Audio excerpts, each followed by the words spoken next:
ولكن خد بالك من حاجه، في فرق ما بين انك تستريتش او ان انت بتحاول تخلع مفصل الكتف من البول اند سوكت، وفي تمارين معينه ما تنفعش للناس اللي عندها خلع متكرر، زي مثلا لما انت تيجي تلعب لات بول داون او تيجي تلعب عقله، عايز بص ايه اللي يحصل، عايز يطلع من السوكت بتاعه، مش ده بول اند سوكت، ايه اللي بيحصل، انت متعلق فوق فدراعك عايز يطلع كده من السوكت بتاعه، فما يبقاش واحد عنده خلع متكرر فتديله تمرين لات بول داون في نهايه المدى الحركي الوزن بيسحب ايه، العظمه بتاعت الهيومرس من المفصل. ما تجيش مثلا تديله تمرين زي العقله ويجي مثلا يلعب عقله كده فيجي ينزل بام خلع من مكانه. ففي تمارين معينه بناء على الكلاينت ده لو عنده اصابه ابعد عنها، ده في حد ذاته انت بتقيم الاصابه. تفرق برده معانا في ايه؟ تمارين زي السيتي دروز او تمرين زي البنت روز، ما يجيش واحد عنده مشكله في القطنيه وتيجي تقوم ملاعبه تمرين تمسك البار اكنه بار يعني بوزن وتيجي تقوم لاعب كده.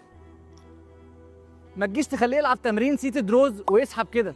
طب ما هو اوريدي القطنيه مثبته والعمود الفقري عايز يتسحب لقدام او ان العمود الفقري عايز ينزل لتحت، فهو دايما ايه مثبت. فهنا ما ينفعش تديله تمارين بشكل غير مباشر ياثر على الاصابه، لكن هتلعب تمرين زي ايه اللي هو الماشين روز شيست سبورت، كل اللي بتعمله ايه اهو.